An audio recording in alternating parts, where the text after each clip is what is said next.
I forget now, who the fuck knows. But I remember being in there one night, and we weren't doing comedy. We just, like, I was broke living in a car then. You were? And I was having more fun than, like, yeah, I was living, like, in front of Ralphie's house. Oh, my God. And some nights Ralphie would let me in, and some nights he'd be sleeping already. Was that when he lived in that place where he had the most massive stairs? He used to live in a place where it was like the highest, steepest stairs to get up to it. And I'd be like, why, Ralphie? No. Why? This is when he was still broke.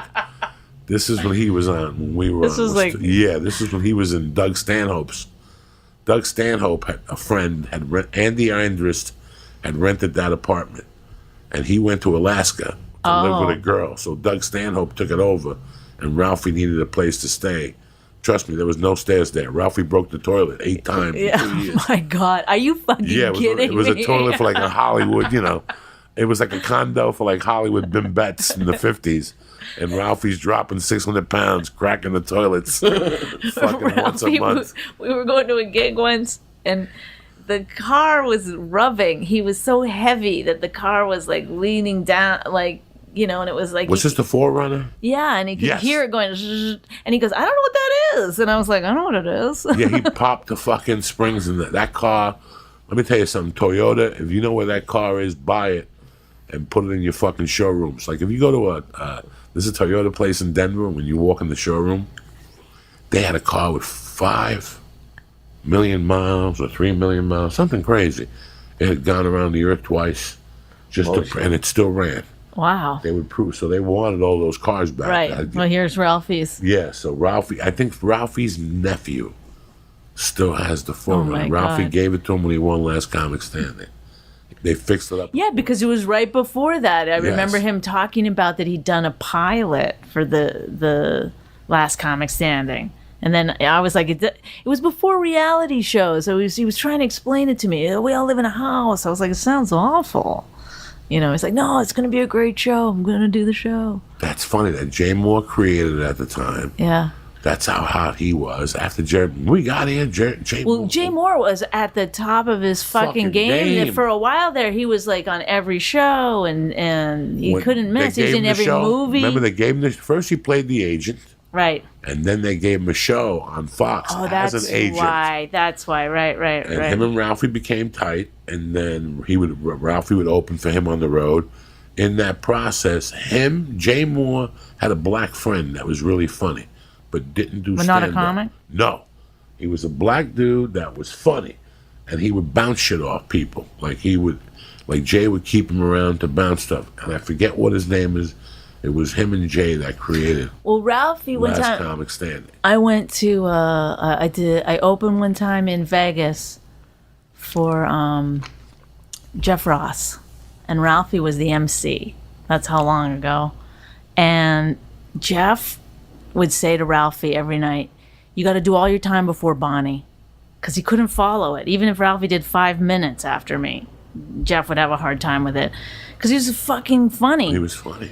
So he would do all his time before me, and then I'd have to go out there and eat it for a half hour, and then Jeff would go on. And every night we'd go back to Jeff's room or Ralphie's, I don't remember, but, smoke pot, and Jeff would say, hey, what about this? And Ralphie was just so good at telling him, oh, you put in your punchline before your setup, or, do that joke before you do that joke, or here's a line, just not caring about it. He wasn't, like, really thinking, and Jeff was making notes and writing it down, and he was just good at doing that. And, when he got on Last Comic Standing, he was already a headliner. Yeah. That's what people have to understand. Yeah. That's why it was impossible for Dat Fan to win, and people knew it, and they felt weird about it. But NBC had to go with some ethnic... I don't know. I don't know what went down. But Ralphie, I remember doing the same with him at his house at 2 a.m.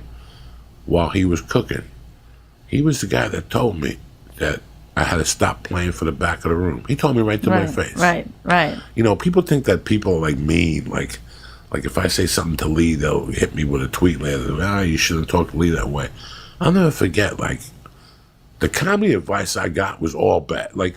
Anybody who ever said something to me about my set wasn't pleasant. He was trying to help me. Well, it's not pleasant. Right. But that's, we're the business that we're in is that there's no school or anything. How you learn is other comedians. So if the comedians that are ahead of you don't tell you, then, it's like there's things that you can't fucking know until somebody tells you about it, And now everyone's so nice. It's like acting class all the time. You're great. You're great. Yeah, no, let me tell you something. So people aren't getting better in some ways. He said something to me, Bonnie, I'm going to tell you what it is, and I might cry. Oh, no. Because he was cooking as he said it to me. He was cooking. He was 600 pounds, 700 pounds. He barely fit in the kitchen. In those days, he would have to do like a 360 like a robot in the kitchen to turn around. And that's why he used to drink all his orange juice. And he would go crazy. Coco, really? That's a good impression. You left me a swallow of orange juice? He said something to me one night, and I was high on coke. And I fucking didn't even sleep on this floor. I just went in my car and cried. That's how hard he hit me one night.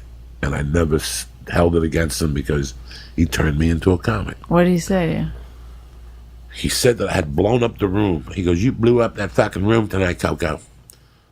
You're a funny motherfucker. And he said something. We were still broke. I mean, everybody was broke. Right. I was living off him. He was living off his mom. Somebody was sending him checks. Mm-hmm. He was opening up for Jay Moore. Like, he was headlining. Yeah. And he was stirring whatever the fuck he was cooking. And he goes, you're not going to get, I don't even know how he said it. Right. He said to stop playing to the back of the room. Right. He goes, you're going to starve until you learn how to play to the front of the room, Coco. You keep playing to the back of the room, and those people don't pay in the back. They're comics. Right. And I remember looking at him like, what the fuck are you talking about? Playing to the back of the room. What the fuck? And I remember getting in the car and popping the car seat back and going, he's right. It's a tough lesson to learn. It's tough. When I go back there, I'm worried about what the comics think. I'm making fun for the comics because all the comics would get in the back, and I perform for the comics. And he goes, you never see a successful comics comic. He goes, you'll never see a successful comics comic. Well, I feel like you have to do a little of both, You don't want to be just the guy that's selling it to... You want to, it's like a Doug Stanhope or something. He's doing a little bit of both. He's still trying to make the comics laugh, That was a tough lesson to eat at the fucking 12-year mark or something. Oof. Like in 2001, he told me that. But it's true. It's like you see all these comics making that mistake. Yeah, I kept doing it. And I would fucking destroy the comics in the back, but the people in the front would look at me like, you're not funny, Like, we know this shit. Like, it was just weird. I used to watch Andy Kindler. Yeah. The audience would do, because all the comics would come in the back, the improv.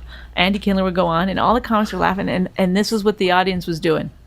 They just kept turning and looking around, like, what the hell are these people laughing at? Like, we don't get what is going on at all. They didn't get it. No, we'd just be, losing our shit back there. That was some advice he gave me. He told me to throw a joke out once. Which, those jokes that you get emotionally attached to? Yeah. And he was like, I know you think it's funny, but it's fucking horrible. Oh, my God. Something crazy. And I was like, Jesus Christ. And, I never wanted to punch him or call him fat. I get it because he's ahead of me. But you have to listen to someone this. like that in your life. Rich and I say all the time, we're like, the quickest way to get unfunny is to get fans. Once you start playing to people that already like you, it's so easy to fall into that trap. That's why comedians that get really big, a lot of times they have a hard time staying sharp because they never have to work through that. That's what happened to me this year. You got too many fans. I fucking started playing to the fans and started fucking with me. Yeah. I didn't know what was fucking with me, and even when I shot the Netflix, it was fucking with me. Yeah. And then after the Netflix on the plane ride, it hit me like a punch to the fucking mouth and nose. And I was like, I've been fucking around for the last 3 years. I'm going back to saying shit I want to say. I don't give a fuck. Yeah. I don't give a fuck about the consequences. I'm 55. Well, that's the thing is that it's always a little bit of this, a little bit of that. No, what are they going to say? Yeah. They're not going to like you. They're not going to laugh. If you're yourself, yeah, they're going to appreciate that more than anything else. I've seen guys that do a movie that have no comedic talent at all, and they go on stage and they bomb for 40 minutes, but they tell shit about themselves, and the people leave happy. Right. As long as you're yourself. That's Right. all they want to see. Right. That's what the audience Some wants. authenticity of some They kind. want some authenticity. That's it. That's better than Right. going up there and playing to them. Right. Going in like fucking Marines. You understand me? Welcome to church, motherfucker.